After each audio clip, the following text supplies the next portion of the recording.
1 Samuel, chapter 1. Elkanah and his wives. Now there was a certain man of Ramathaim Zophim, of the hill country of Ephraim, and his name was Elkanah, the son of Jeroham, the son of Elihu, the son of Tohu, the son of Zuph, an Ephraimite. And he had 2 wives. The name of the one was Hannah, and the name of the other Peninnah. And Peninnah had children, but Hannah had no children. This man went up out of his city from year to year to worship and to sacrifice to Yahweh of armies in Shiloh.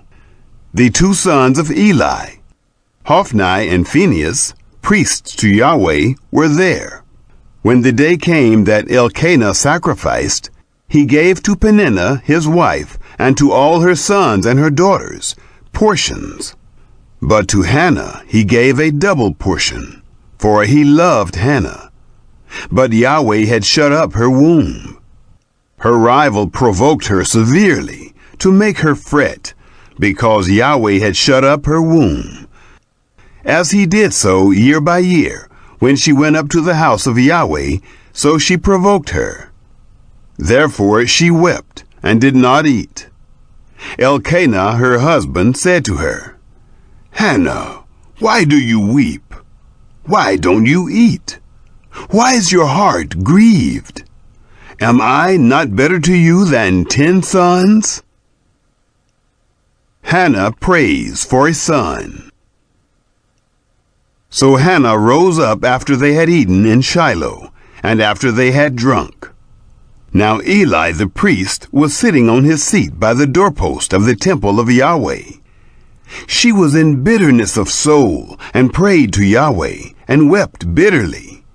She vowed a vow, and said, "Yahweh of armies, if you will indeed look on the affliction of your handmaid, and remember me, and not forget your handmaid, but will give to your handmaid a boy, then I will give him to Yahweh all the days of his life, and no razor shall come on his head." It happened, as she continued praying before Yahweh, that Eli saw her mouth. Now Hannah spoke in her heart. Only her lips moved, but her voice was not heard.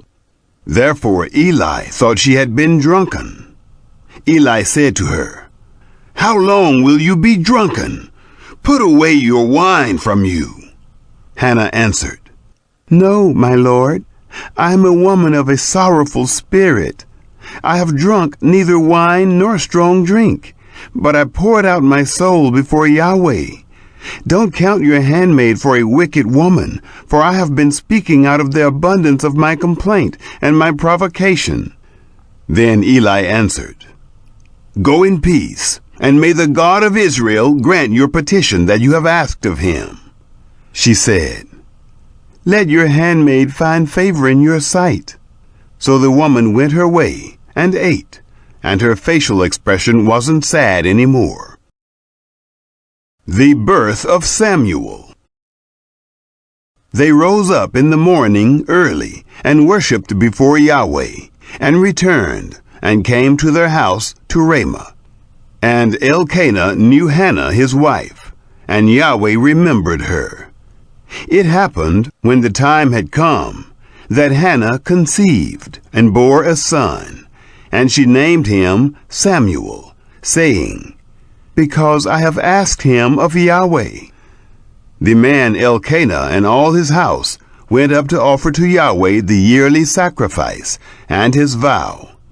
But Hannah didn't go up, for she said to her husband, "Not until the child is weaned, then I will bring him, that he may appear before Yahweh, and stay there forever." Elkanah her husband said to her, "Do what seems good to you. Wait until you have weaned him, only may Yahweh establish his word." So the woman waited and nursed her son until she weaned him. When she had weaned him, she took him up with her, with 3 bulls and 1 ephah of meal, and a bottle of wine, and brought him to Yahweh's house in Shiloh. The child was young. They killed the bull and brought the child to Eli. She said, "Oh, my Lord, as your soul lives, my Lord, I am the woman who stood by you here, praying to Yahweh. For this child I prayed, and Yahweh has given me my petition which I asked of him. Therefore also I have granted him to Yahweh. As long as he lives, he is granted to Yahweh." He worshipped Yahweh there. Chapter 2. Hannah's Prayer of Thanksgiving.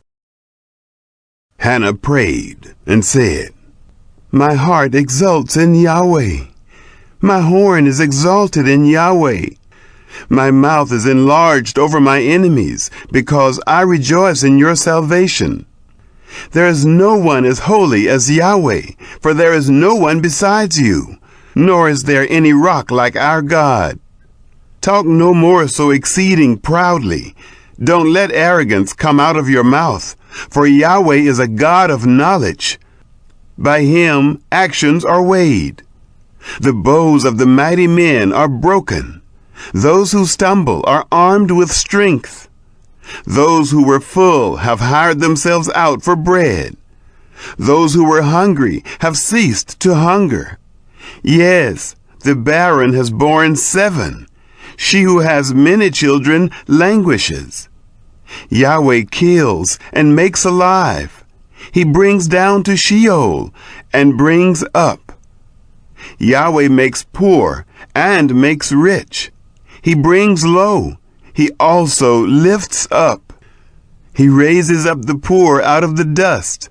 He lifts up the needy from the dunghill, to make them sit with princes and inherit the throne of glory. For the pillars of the earth are Yahweh's. He has set the world on them. He will keep the feet of his holy ones, but the wicked shall be put to silence in darkness, for no man shall prevail by strength. Those who strive with Yahweh shall be broken to pieces. He will thunder against them in the sky. Yahweh will judge the ends of the earth.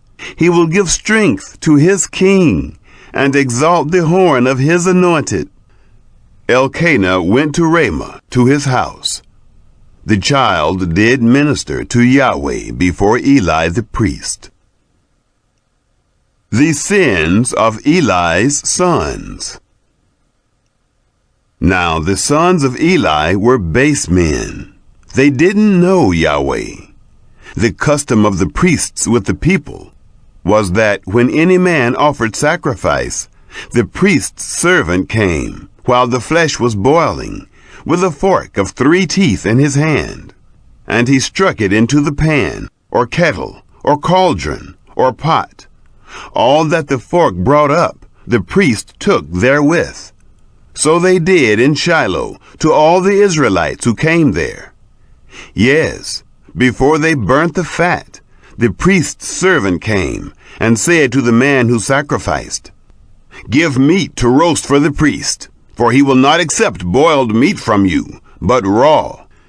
If the man said to him, "Let the fat be burned first, and then take as much as your soul desires," then he would say, "No, but you shall give it to me now, and if not, I will take it by force." The sin of the young men was very great before Yahweh, for the men despised the offering of Yahweh. But Samuel ministered before Yahweh, being a child, clothed with a linen ephod.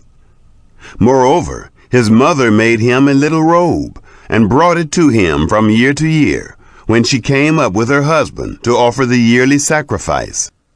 Eli blessed Elkanah and his wife, and said, "Yahweh give you seed of this woman for the petition which was asked of Yahweh." They went to their own home. Yahweh visited Hannah, and she conceived, and bore 3 sons and 2 daughters. The child Samuel grew before Yahweh. Eli reproves his sons. Now Eli was very old, And he heard all that his sons did to all Israel, and how that they lay with the women who served at the door of the tent of meeting. He said to them, "Why do you do such things? For I hear of your evil dealings from all this people. No, my sons, for it is no good report that I hear. You make Yahweh's people disobey. If one man sin against another, God shall judge him. But if a man sin against Yahweh, who shall entreat for him?" Notwithstanding, they didn't listen to the voice of their father, because Yahweh was minded to kill them. The child Samuel grew on, and increased in favor both with Yahweh and also with men. A prophecy against Eli's house. A man of God came to Eli and said to him, "Thus says Yahweh, did I reveal myself to the house of your father when they were in Egypt in bondage to Pharaoh's house? Did I choose him out of all the tribes of Israel to be my priest, to go up to my altar, to burn incense, to wear an ephod before me? Did I give to the house of your father all the offerings of the children of Israel made by fire? Why do you kick at my sacrifice and at my offering, which I have commanded in my habitation, and honor your sons above me, to make yourselves fat with the best of all the offerings of Israel, my people? Therefore, Yahweh, the God of Israel, says, I said indeed that your house and the house of your father should walk before me forever. But now Yahweh says, be it far from me, for those who honor me I will honor, and those who despise me shall be lightly esteemed. Behold, the days come that I will cut off your arm, and the arm of your father's house, that there shall not be an old man in your house. You shall see the affliction of my habitation, and all the wealth which God shall give Israel, and there shall not be an old man in your house forever. The man of yours, whom I shall not cut off from my altar, shall be to consume your eyes, and to grieve your heart. And all the increase of your house shall die in the flower of their age. This shall be the sign to you, that shall come on your two sons, on Hophni and Phinehas. In one day they shall both die. I will raise me up a faithful priest, that shall do according to that which is in my heart and in my mind. I will build him a sure house, and he shall walk before my anointed forever. It shall happen that everyone who is left in your house shall come and bow down to him for a piece of silver and a loaf of bread, and shall say, Please put me into one of the priest's offices, that I may eat a morsel of bread.